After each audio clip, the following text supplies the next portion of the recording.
In today's Necrons and More live stream, we are going to find out how I got on after my first game and what I learned. And it's coming right up. Necrons! Nick speaking, and welcome to this live stream. Hello everyone. It is time for another Necrons of the Week show. I am looking forward to this one. We've got a lot to talk about. Let me know in the chat if you can hear me okay. I've got my new microphone system, so hopefully the sound is actually better than it has been on my previous streams. Just going to get the view for me so I can see what's actually going on. And here we go. So we have Jar in the house. Hello Jar, how are you? We have big old Jim, who is painting up his reanimator after it's been on the shelf since Domitus dropped. Good on you, because, well, we all know that reanimators are pretty decent now. So as usual, I've got a little schedule for today's stream. We're going to start off with a channel and hobby update. We're going to have a little chat as my fiance's phone goes off. A little chat. Let me get that. Excuse me.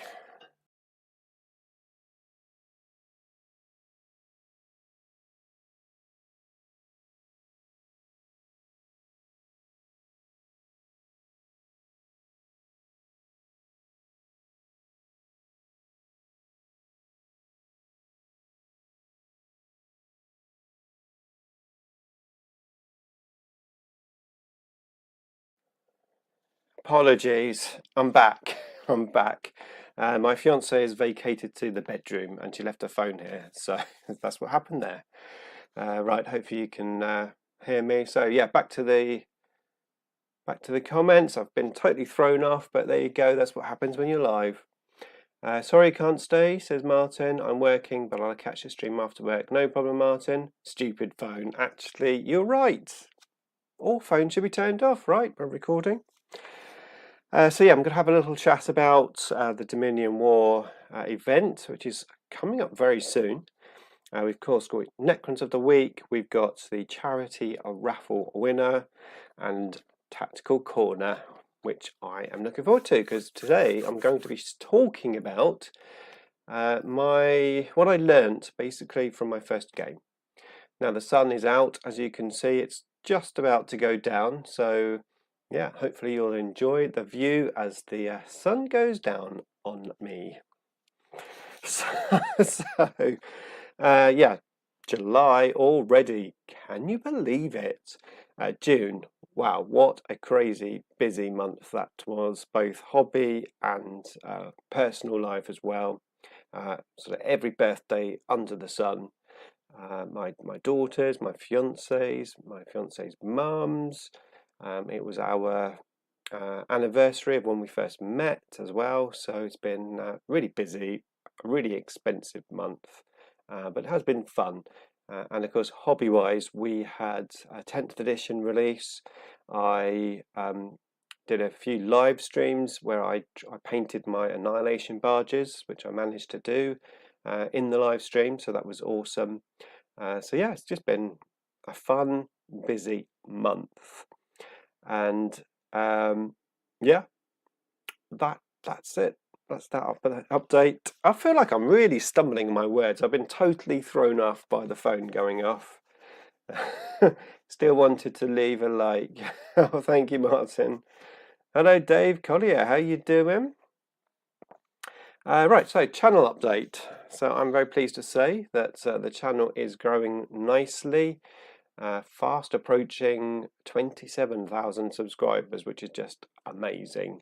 I think I've got about 250 subs left to go to get to that milestone, which is really, really awesome. Last month I had my best ever, well, not my best ever, but my best view count since 2 years ago. So yeah, my best views for over 2 years. Obviously 10th edition and the Necron stuff being released has obviously helped with that. So yeah, the channel is coming along nicely. I'm of course trying to make as much content as I can, but it's a major balancing act with work, obviously family, and the hobby, and it's just getting all things right. Of course, I'm going to be doing more Necron reviews. I recorded one on Monday because I had Monday off, so we've got a new review coming on Necron Monday next week. We've got some battle reports which will be coming up as well, and I've been focusing on my Tyranids in terms of hobby, so you should see some Tyranid hobby videos coming up as well, which will be a bit different. Hopefully you will enjoy them. We have Linus in the house. How you doing?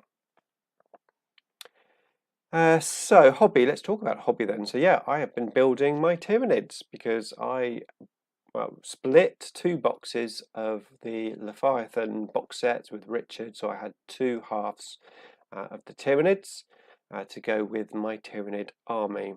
I've currently built 1 half, all done, and I'm just about to, this morning before work I started the second half, and the second half, not all of them, but some of the bigger models I'm going to convert or repose them. So I started with the Screamer Killer this morning, and from my starting point I'm really happy how it's coming. It's got a cool new pose for him, and I'm going to do some of the other bigger models. I'm not going to do the Rippers, the Gants, the Neuro Gaunts, or whatever they're called, the blind ones. I'm not going to do those, and I'm probably not going to do the barbed ones with the guns, because they all look similar anyway. But the big models I'm going to convert. What is your opinion on the Towering and Fate dice changes? The Fate dice change seems sensible. They're still pretty decent, but obviously they're a bit more limiting now. Towering, I think probably ideally could have done with a bit of maybe a rules change, potentially even just not have Towering. But we know that Games Workshop did say that they want to amend rules more with points than actually changing the rules, just so that we don't have like rules updates and rules sort of all in different places. So yeah, we'll have to see. I played with the Void Dragon, and man, this thing is extremely strong. Good to hear. I've yet to play the Catans, but I will. So yeah, the other thing which I'm going to do once obviously they're built is I'm going to batch paint all of the Tyranids. So I think in total 2 halves is just under 100 minis, and I'm going to batch paint them all in one go. My Tyranid scheme is pretty simple. Still going to take some doing, but that will be the plan. And I've got to work on some terrain as well for my Dominion War tournament, which is coming up, which brings me nicely on to what I want to talk about next. Are you looking forward to playing Tyranids again in the future battle reports? Honestly, no. Tyranids will be played by Richard, I think, more than myself. I'm just at the moment, I'm just feeling Necrons. I admit, when I saw all the new Tyranid stuff, I thought, oh, I can't wait to play Tyranids again.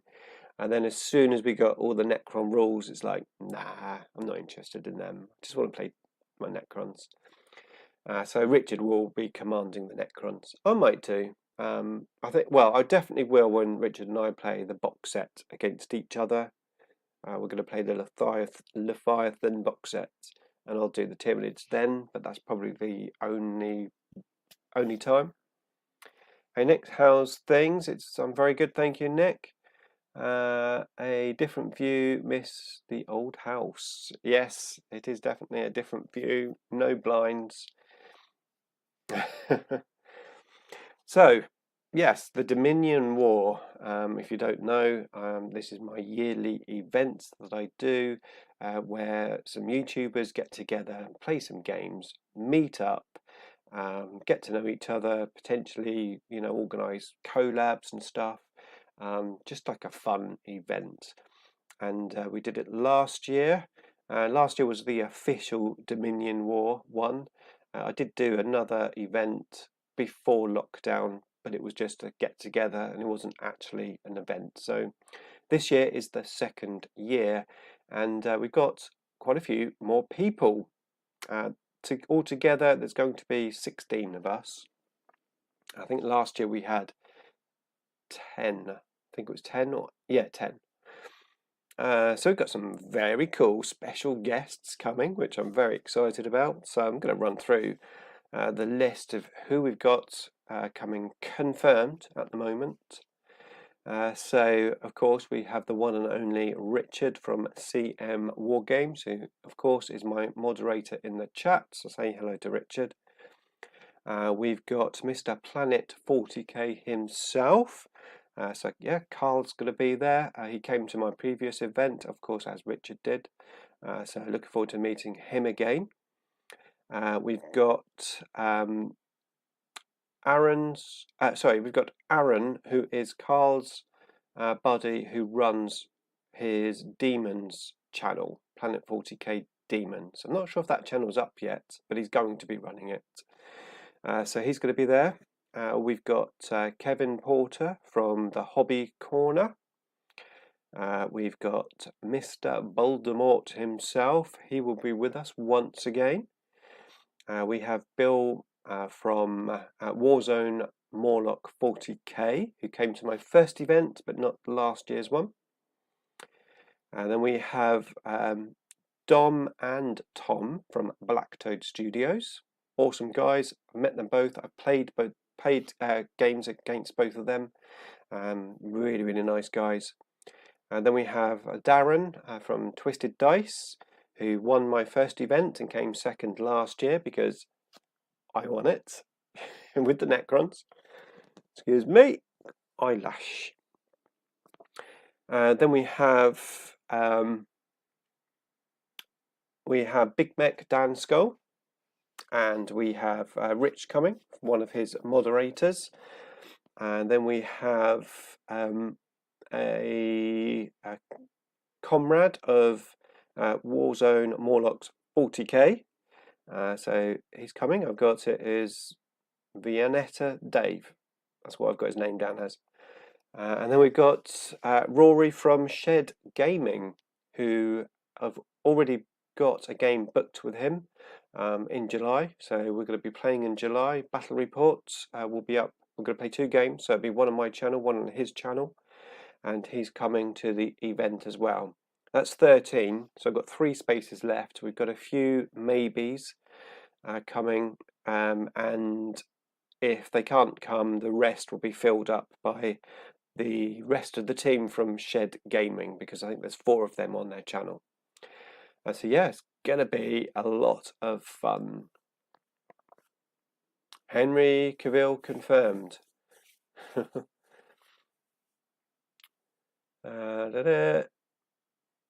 Yay, we're doomed. Looking forward to seeing this event. Really enjoyed it last year. Thank you, Aidan. Yeah, it's going to be a lot of fun, and hopefully loads of us will be making videos and putting them up on our channels. Obviously, I'm going to post channel links to everyone at some point, so keep an eye out. But yeah, it's going to be a lot of fun. Right, time for a drink, and we are going to crack on with the next segment of the show. Necrons of the Week. Here we go. Necrons of the Week. Okay, here we go. Necrons of the Week. This is the part of the show where I have a look at some of the posts, usually on Facebook, but can be other places, of awesome Necron miniatures. It can be, you know, painted, very well painted, or just a paint scheme I like. It can be conversions. It can be anything, basically. Anything that I think's really cool, Necron based, that I'm going to share with you. So let's go table down and have a look. You do not want to see the backroom studio, but you do want to see this. Okay, so this is the first Necrons of the week. Obviously, the Locust Heavy Destroyers there. And turn off Richard's message. There we go. Right. So these are by Peter Aldred. And yeah, I thought these were really cool. Obviously, with the sort of bluey colour, nihilic.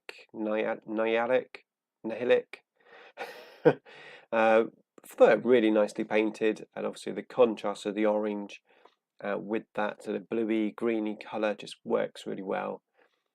Nice highlights as well, and I like the way he's done the orb and the little energy effect.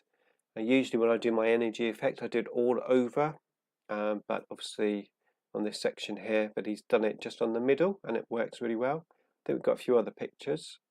There's one from the top. Party! Yeah, really nice unit, very different, and I think the base really complements them as well.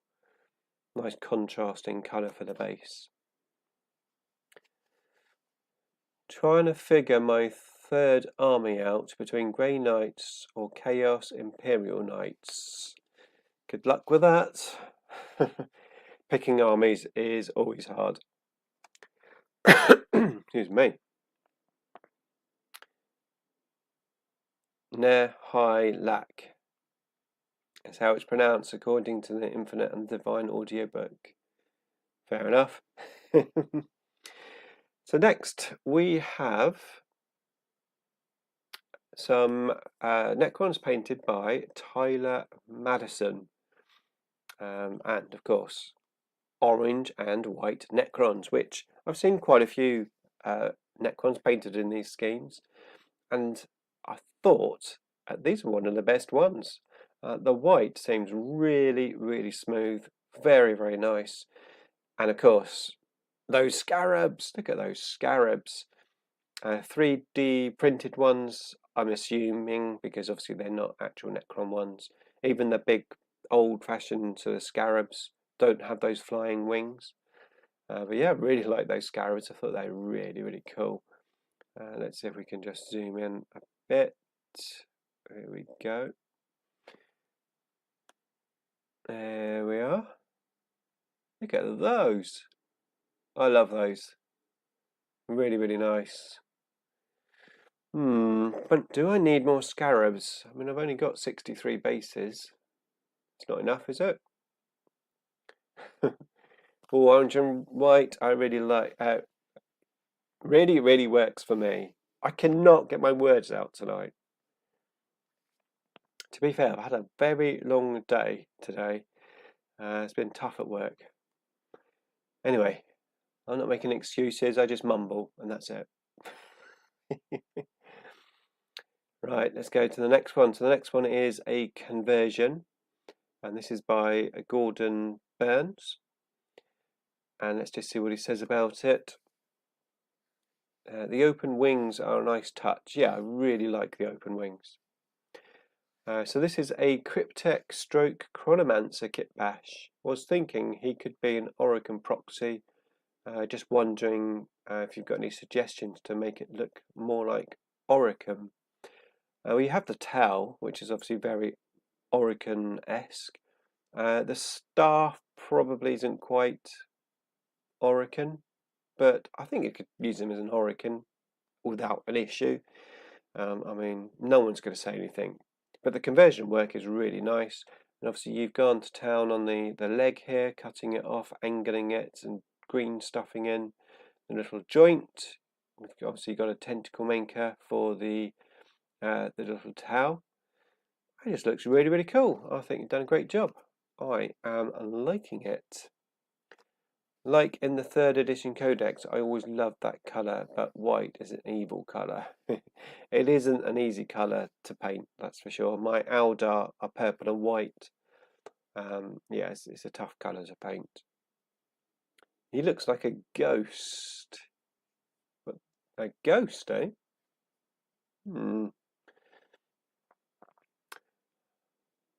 Yeah, it's a nice conversion. No one will moan, I reckon. No, totally not. I mean, as long as it's something different. If anything's kit bashed, and as long as you say at the beginning of the game, you know, this guy's Orokin, no one is going to have an issue at all. Right, let's have a look at the next one. We have another pretty cool conversion. So this one is by Colin Moore. He doesn't say anything about it, but yeah, let's have a quick closer look. Here we go, you can see it's a bit more now. So, oh yes, now I remember. So he posted that piece of artwork. I have no idea where it's from, but basically it's a Necron Lord sitting on a scythe of some description. So that's what he's done. So when you zoom in closer, you can actually see that he's got his legs crossed and he's sitting on that scythe. Really, really cool. Very well executed, I thought. And yeah, I like the basing. The basing sort of sets the miniature off. It's amazing how important like a base is to really sort of make a miniature pop. Wow, the bright green really pops out. It does, doesn't it? Yeah, it's a nice conversion. I know we did that one. Oh, it looks like it's based on the fan art. Yeah, that's the one. Yes, on the fan arts. Yeah, I think this is a 3D printout. Let's have a look at the post. See if he said anything on the post. Oh, here we go. Found this pic on this chat. Loved the look. Finally got off my butt and put the model together for myself. So, I don't know. I don't know. Right, next up is these two guys here. Now these are by Wei Kits Lung, apparently. Highly, and I'm not sure if these are converted or proxy models, but there's definitely some Necron bits. As we zoom in a bit closer, of course you can see you've got the staff here. You've got a Necron head. Not quite sure what that is on the top. I like the little chest section. It almost reminds me of Pariah. And then we've got a little particle caster here.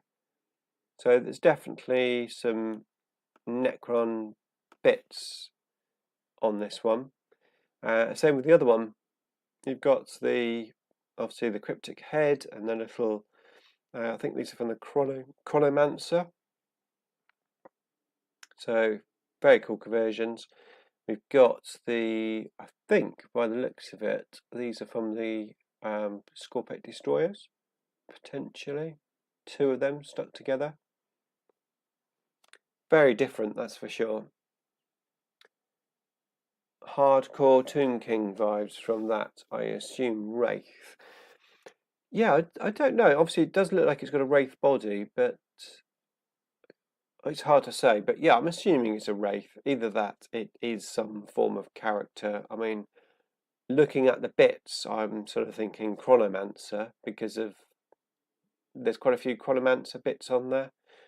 So potentially a Chronomancer, but it may well be a Wraith or even a Ophidian or something.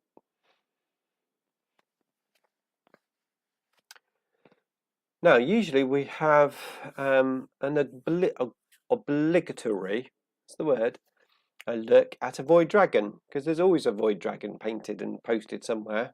However, this week there isn't. So, I thought we would have a closer look at my Void Dragon, because we can't have Necrons of the Week without a Void Dragon. So, here we go. Ta-da! So, this is my Void Dragon. You may have seen this before, certainly in battle reports. I did do a showcase video as well, and of course there is a painting tutorial, but let me just zoom in a bit. So I have a purple and white body. I built the white up, funny enough, with dry brushing. Can you believe that? But yeah, I was really, really happy how this guy came out, and obviously I contrasted it with the green because All of my little energy sections are green on my monolith, on my transcendent Catan, etc. Nice. Thank you, Dave. Just going to spin him around so you can see him. And spin him around. There he's on the back. I've got my Blackstone colours, which I painted obviously on my monolith, just on the little Blackstone sections. Hello, Steve from Who Took My Dice. How you doing? We are currently looking at Necrons of the Week, and we're looking at my Void Dragon because I couldn't find a Void Dragon anywhere, so you've ended up with my one. Now, I went for the little swell in his head here because I just thought, personally, it worked the best with the miniature. I'm not a huge fan of the Necron symbol there, and I used the Necron symbol in a conversion on my Locust Lord. So yeah, I went for the swell. I liked it. Like the bits of purple that's worked within the model. Thank you. Yeah. So that's my guy, really. So I thought I would show him off. Hope you like him. Well, that brings me to the end of Necrons of the Week. We are back. Okay, so let's have a look, see what you guys are saying. Besides me, who else thinks we'll get an Ophidian Lord with the Codex? I think it might just be you. I don't think it's going to happen, to be honest. I do think we'll get some new characters in plastic, but I don't think it'll be a new one. I think it will be the old models coming back in plastic. I really need to finish my Void Dragon. The wife bought it for my birthday last year. Definitely finish it. It's a fun model to paint. I really enjoyed painting it. I like having that like one-off centerpiece miniature because it makes a change from how I normally paint. Because normally I batch paint. You know, if I'm painting like Lich Guard, I'll build all my Lich Guard and I'll paint them all in one go, like 20 Lich Guard, whatever. So if you've got a one-off miniature, especially if it doesn't fit within a certain paint scheme that you already have in your army, like a new paint scheme, which the Void Dragon basically is. So I came up with any colours that I wanted. Admittedly, yeah, the energy effect I sort of kept to match my army. The Blackstone was the same, but I could have painted the actual Void Dragon himself any colour I liked, and that was the fun part about it. I reckon those little plasmacyte reanimators will come into our decks. They may do.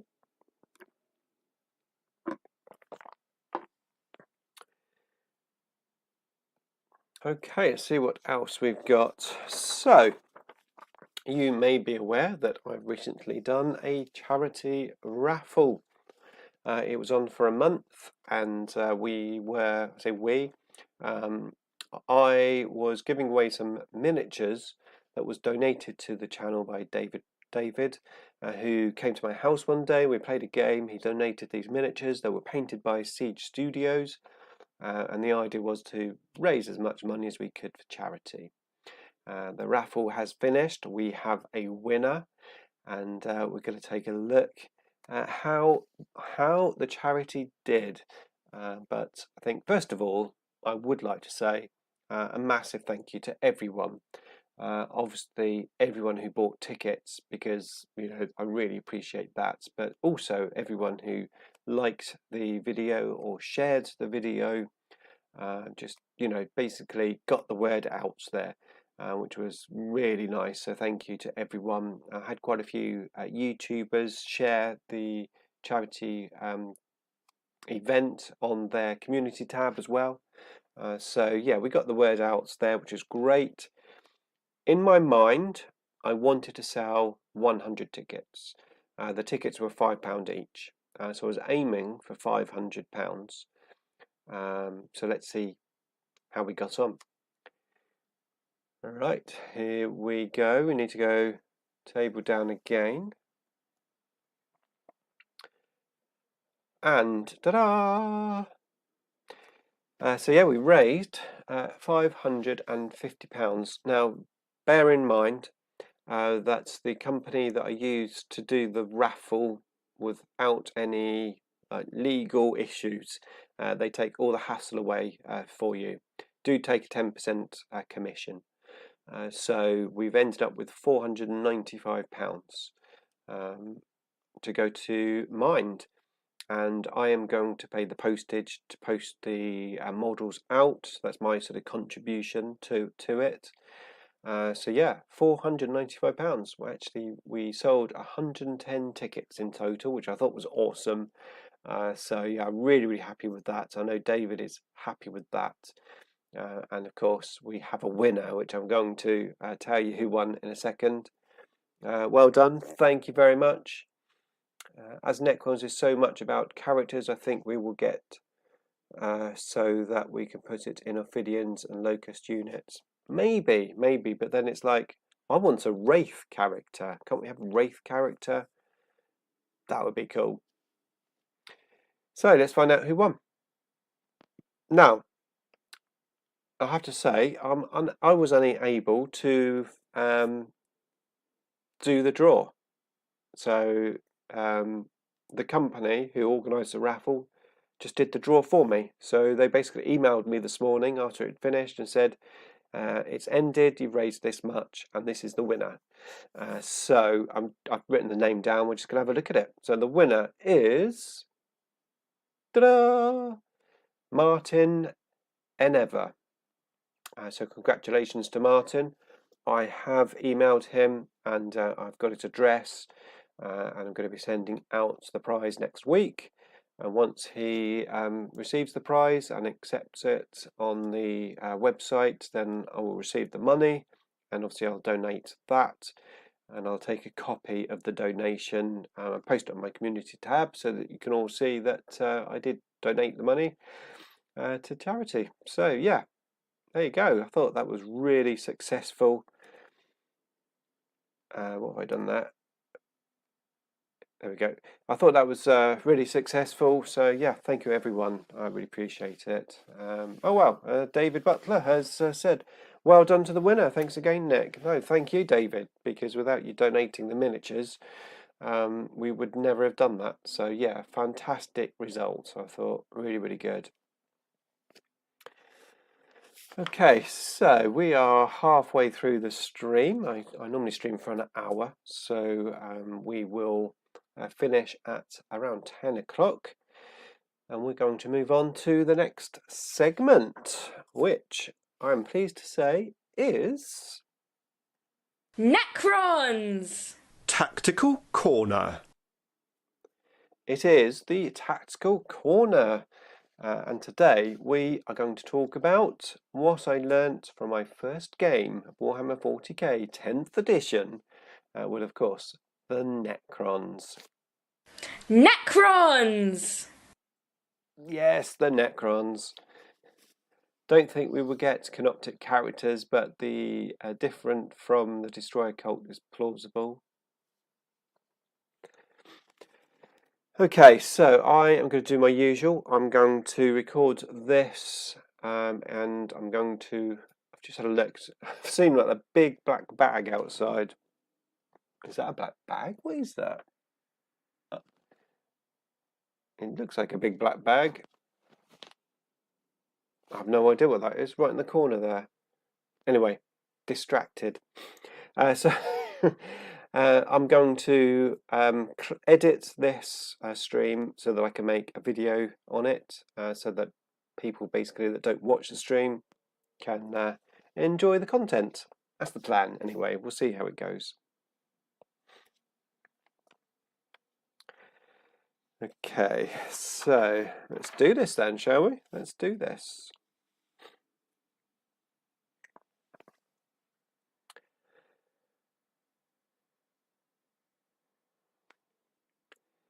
So, I recently played my first game of 10th edition with the Necrons, and I was up against Space Marines. And today I'm going to share my experience, how the game went, and what I learnt from it. And it's coming right up. Okay, that's the intro.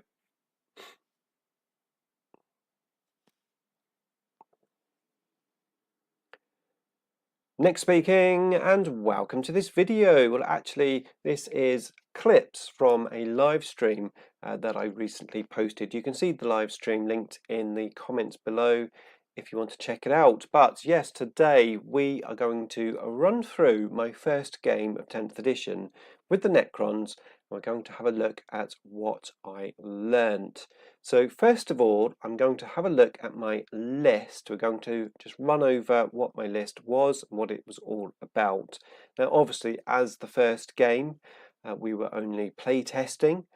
So I took some units that I wanted to see on the table and see how they did. So yeah, let's have a look at my army. So I had an Overlord, and I gave him an enhancement, the Hyper Material Ablator, which of course gives the unit stealth and a cover save. And I'll be totally honest and open and upfront with this, I totally forgot to use it. So I learnt that. Make sure you use your your abilities. Now my Overlord was going to go with a unit of warriors, because I had one big blob of 20 warriors.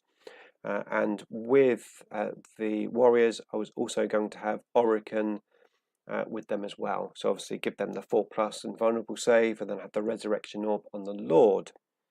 I had Imitate the Stormlord and a Plasmancer, and I wanted those to go with a unit of Tesla Immortals. So I had 10 Immortals with Tesla.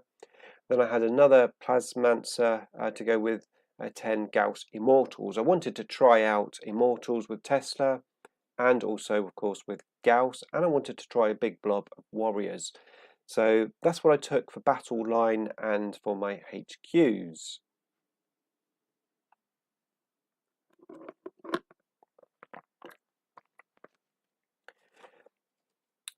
Now, other detachments that I took, I had 2 reanimators in the list. The plan was to have one going forward with the blobs of infantry, and one to stand back, because I had 2 Doomsday Arcs in the list. So the reanimator was going to help them. I had 10 death marks. I wasn't quite sure what I was going to do with them, deep strike them or deploy them. In the end, I did deploy them because I had a building, and I deployed them at the top of the building. So that was quite nice. I had a unit of wraiths that I really wanted to try out, and they had the particle casters on them. And I had 6 Tomb Blades. I wanted to try Tomb Blades out, so I had the 3+ invulnerable save. I had the 5+ 3+ save and the 5+ invulnerable save, and then I had particle beamers on them. And that was my list, coming in, I think 5 points under 2,000, I think it was. So yeah, let's have a look at the battle report, which of course is already up on the channel, so you can check that out. Again, linked in the description below. I'm going to put the battle report on, and we're going to have a chat about the game.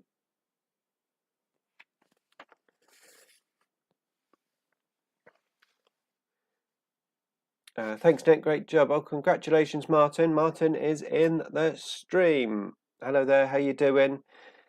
Great job raising money. Thank you. And yeah, congratulations on winning those awesome miniatures. Right, let's go table down, and we're going to switch over to this video, and I'm going to switch to YouTube video view. Facebook off, that one off, this one on. There we go. Right, let's play.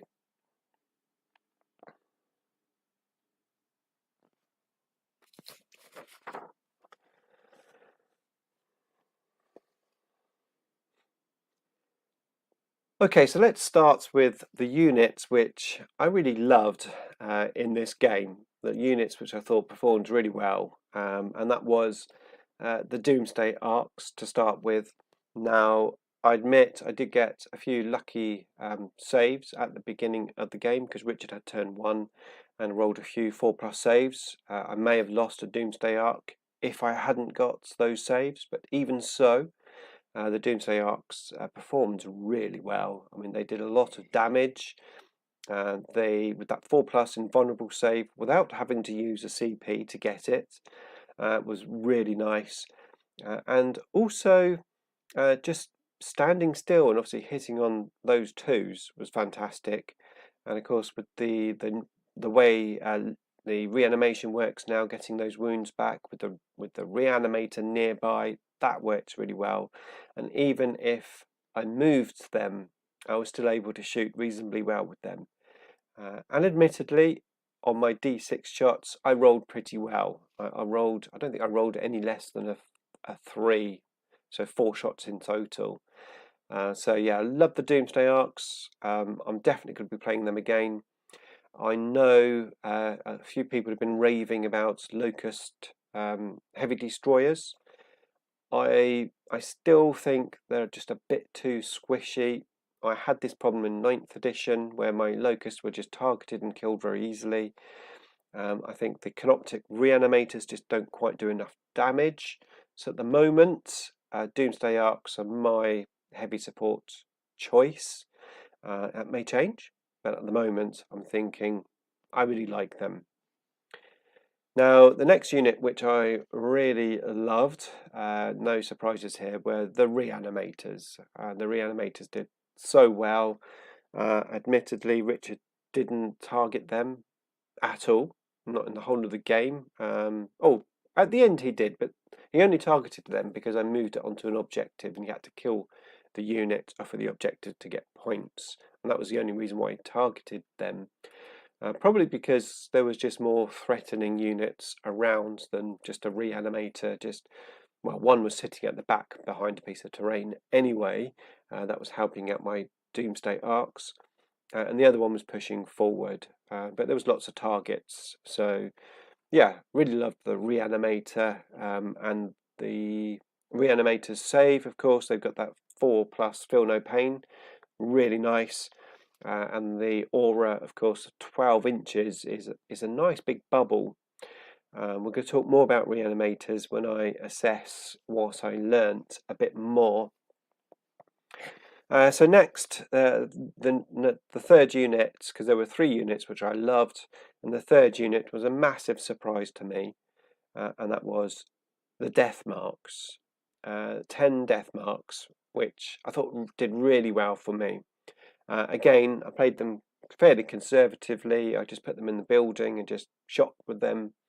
Used the stratagem when Richard deep striked. He did deep strike in the wrong turn in the battle report. It's not an issue. Just these things happen. But yeah, the stratagem went off. I was able to snipe out character, and yeah, their shots seem a lot better than they were with that 2 damage. So yeah, Death Marks, they surprised me. 130 points, I thought they were quite reasonably priced for what they did. Now, I had one unit which was really difficult to say how it performed, and that was the Wraiths. Now, we were playing tactical objectives, so that's where you get random objective cards. And one of my cards was to kill units that were on an objective, and the second card I had was to kill a unit. So I had 2 units in the middle of the table on objectives. Those are my targets because that's what my tactical objectives were. So I decided to push the Wraiths forward so that when I shot those units, if I didn't totally kill them, I could then assault and hopefully finish them off. And I did. That's exactly what happened. Shot them all in. There was a couple of guys left. The Wraiths went in. The Wraiths did really well in close combat, killing everything that they attacked, a good amount of attacks.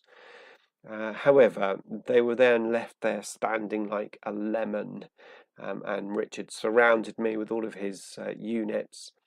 He had, I can't 100% remember exactly what he had. Of course, he had Terminators and the Terminator, like Captain Librarian or something. He had Assault Intercessors. He had the new guys with the plasma guns. and of course he had a squad of Desolators. More on those in a minute. So I was surrounded. Oh, he had a Predator and a Vindicator. But I was surrounded, and I lost my Wraiths in one turn of shooting. I think I had one Wraith left, and he was assaulted, I think, and killed. Something like that. So I didn't really get to test the Wraiths that much. However, Wraiths with particle casters on was really nice. Those particle casters, especially hitting on 2s. Yeah, okay, the damage and AP, not that great, but that's okay because you get good amount of shots. So overall, I liked the Wraiths, but I need to play them more because I didn't really learn enough because they died too quick. And I could have probably played them in a different way. However, I was playing the mission, I had to get points, and the Wraiths got me those points. So let's talk about the other unit, which I will probably need to play again to really get to grips with, but that's the Tomb Blades. So the Tomb Blades in this game I held back. We had a mission where the objective was taken away, and then we had to use a unit to do an action to get the objective back. So I held my Tomb Blades behind a piece of terrain on my turn. They were well protected. And then in my turn, I moved forward. I did the action. So obviously they weren't shooting that turn. So it wasn't until the next turn that I started shooting. Richard didn't target my Wraiths until later in the game. And I did get them back up using the RP stratagem. So they survived quite well. It was just that gun. I didn't really get to test the gun that much. I did shoot with them, and they were okay. I wasn't that convinced by the gun, so I want to test out both the Tesla and the Gauss weapons on the Tomb Blades. But overall, they did well, and it's nice to have a unit which is actually pretty fast moving, because that's one thing I definitely learnt. Was that Necrons are fairly slow now. So that's that. So warriors, let's talk about warriors. Now, I lost my warriors before I did anything. Richard went first. I had my warriors nicely hidden in a piece of terrain. However, Richard had Desolators, and they were backed up by a Guilliman.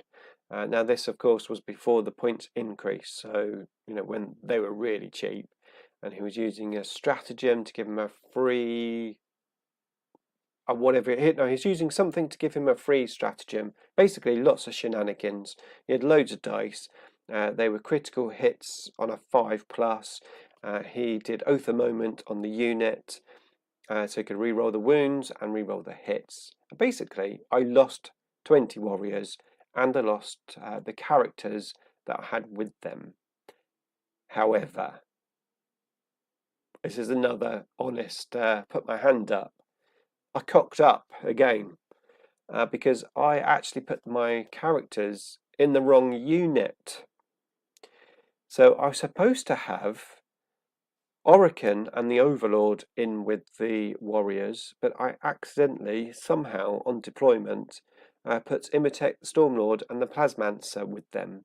So when I had my saves, I was only saving on 6s, where really I should have had my 4+ invulnerable save. Now I'm not saying it would have made a difference, because I think after shooting, after the warriors died, I had like 35 extra wounds to save, so they probably still would have died. However, I didn't really get to test them. I didn't get to test their guns, their survivability, the reanimator. I didn't get to test anything with the warriors, so I need to play test them again. And hopefully, well, Desolators, of course, are still a thing.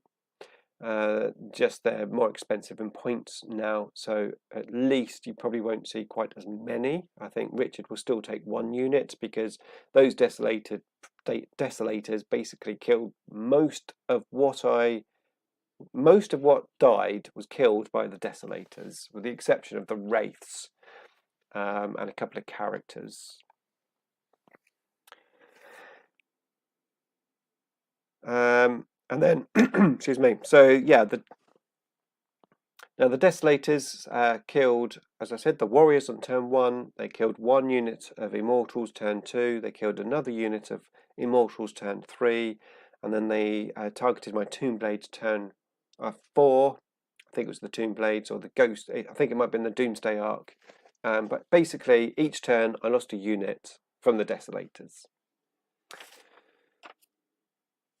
Now my shooting was actually pretty decent. I was quite happy with both my dice rolling, because to be fair, I think I'm known for not rolling very well. So my dice rolling wasn't too bad.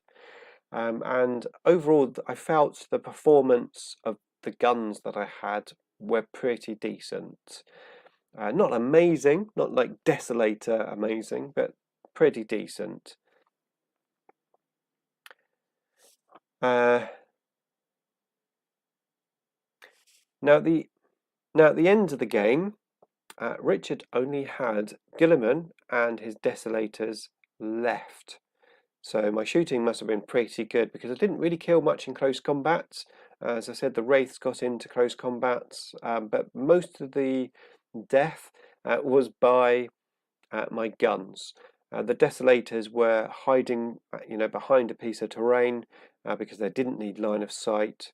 And of course, they take away my cover save as well, which okay.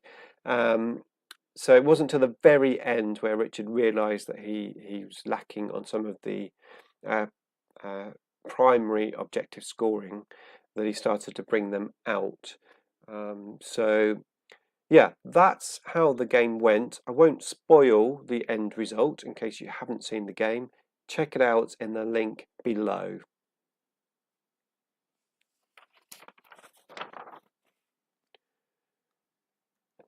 Right, I am ignoring you in the comments because I'm sort of in full flow.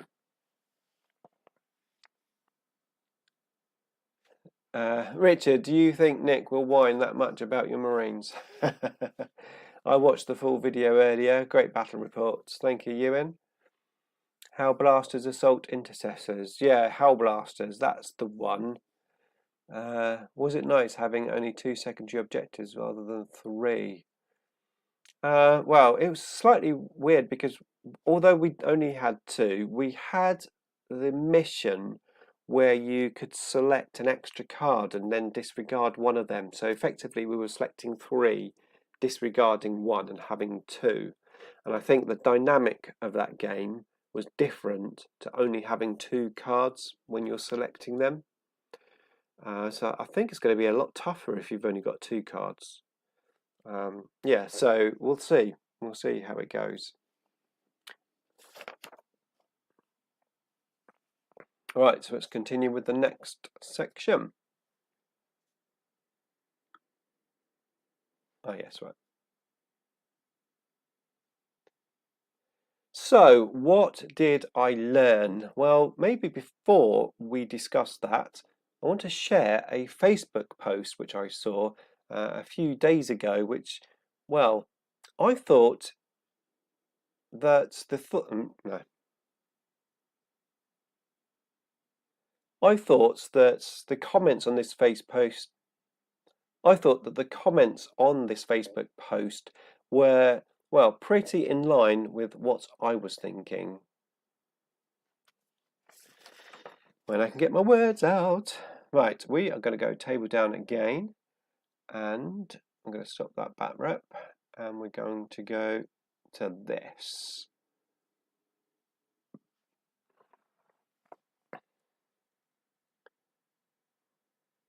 And I need to change the view. So we are no longer on YouTube video. We are on this one. There we go. Right.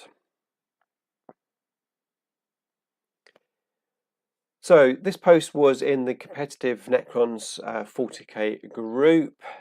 Basically, someone just posted 2k game against Marines. I tabled them on turn 4. Key takeaways.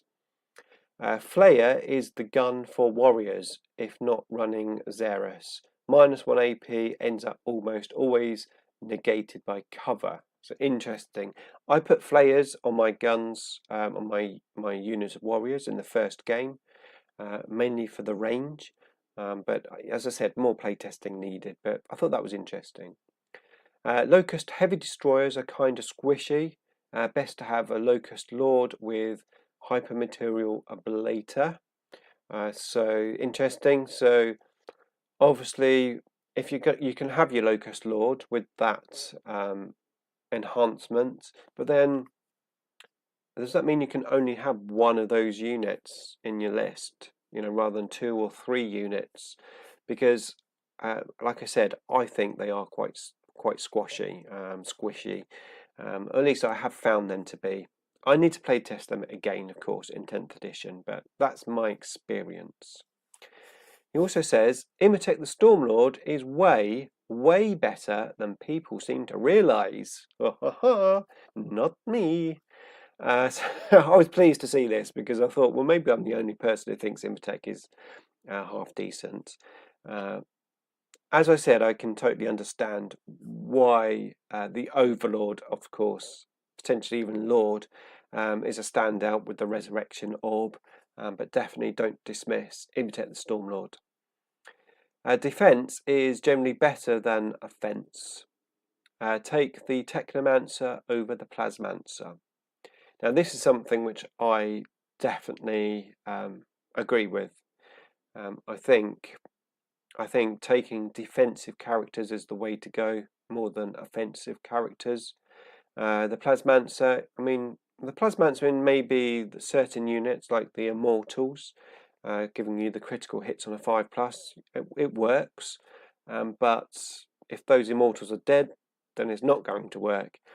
So I think a serious consideration for more defensive characters rather than offensive characters is a definite thing that I was thinking. Oath a Moment can make any unit killable. I lost the Void Dragon bottom of turn 1. Absolutely, Oath a Moment. Putting Desolators aside, being able to reroll those hits and wounds once a unit's targeted, if it's visible to a reasonable amount of the army, you're going to lose that unit. This is an interesting one. Scarabs performed far above expectations, both as a screening unit and for dealing a little damage. Now that was interesting. Obviously, Scarabs do explode, and they explode and then potentially could kill your other Scarabs, can't they? I haven't looked at the Scarab rules too much because I haven't really been interested in playing them yet, but I will do. But yeah, those are some thoughts there from somebody else. So yeah, let's have a discussion about what I think. Necrons! We have an extra Necrons. I didn't plan that, but we have one.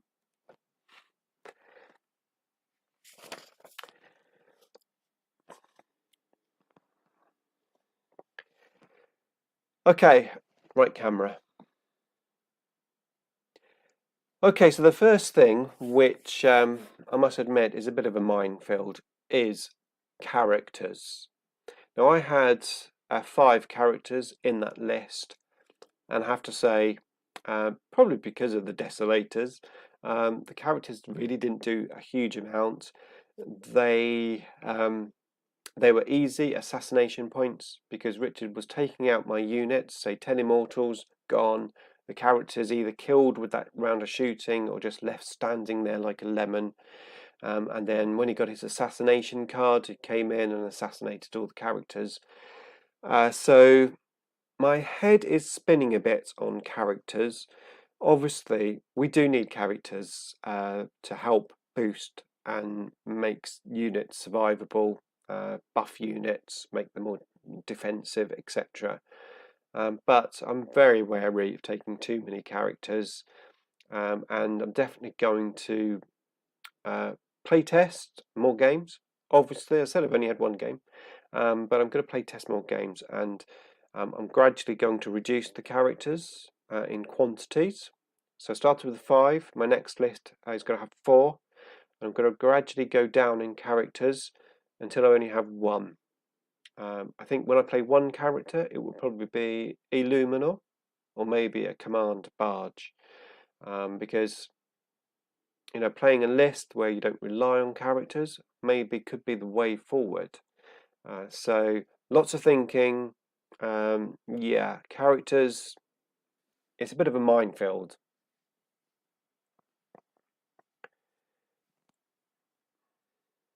I have a friend with Tyranids. Immortals with Tesla and Plasmancer were destroying full units. They were pretty fun in that game.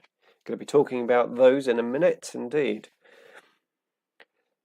Now, in terms of mission objectives, one thing which I found I had to do with my army is push it forward far more than I had done in 9th edition, especially with those random cards, because you just didn't know what you were going to get. And if you're too defensive, you have your army too far back, then you can't get into position or maybe reach or target a particular unit that you need to. So I was finding that I was having to push my units forward. Now, obviously, you still need to be careful of giving up things like behind enemy lines, but I definitely felt that I had to be a bit more aggressive with the army, which is fine because now we're more survivable. We can be a bit more aggressive. Now, going forward, I'm going to think about the mission a bit more. I admit this game I didn't really think about the mission before the game. I turned up on the game and we just said let's play tactical objectives, and we played. But when I build the next list, I'm going to build it with tactical objectives in mind a bit more. So, for example, where you have the tactical card where you have to get into like quarters and things, I'm going to build my list with a bit more of that. And I do need a bit more movement in the list that I didn't have in this one, which was things like the Veil of Darkness potentially could have been useful, potentially more deep striking units. I could have deep striked my death marks, but obviously I didn't. But I'm going to add a bit more versatility to movement in my lists going forward. Oh, we're running over time. It's okay, we'll just keep going. Battle Shock was a pain for me. I actually failed Battle Shock twice because I generally roll quite badly. Richard didn't fail any Battle Shocks, but yeah, it's a bit of a pain when it happens. My strats were great. The Necron strats were the main ones that I used.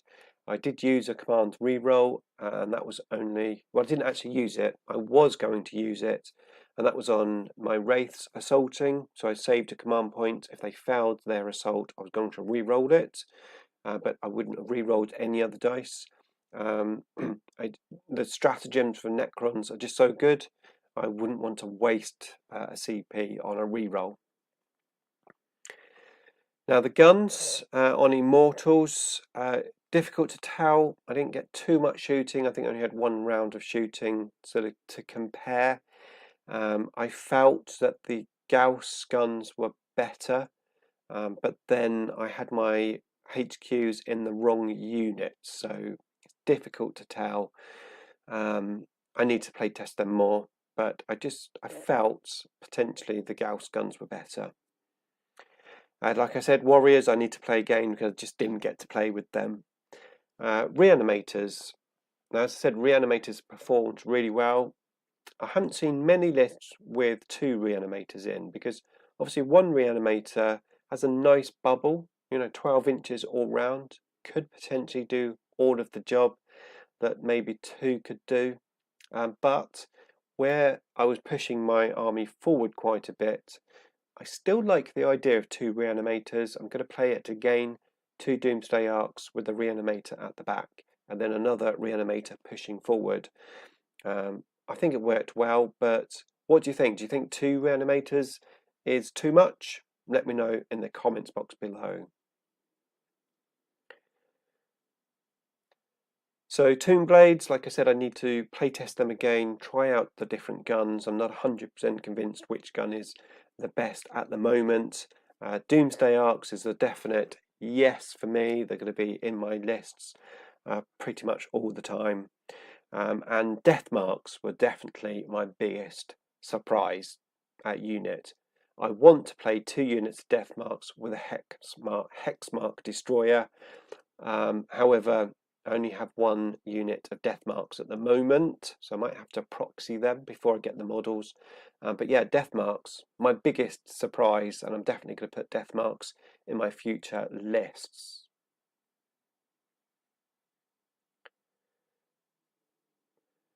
Now, of course, one thing which I haven't played yet is Lichguard, and I will be playing Lichguard in my next list. Actually, I've got a tactical video all about Lichguard, probably already up. If it is, then I'll link it up in the description. If not, it will be coming to the channel shortly. So that's what I have learned so far from my first game. But what do you think? Do you have similar thoughts about what your games?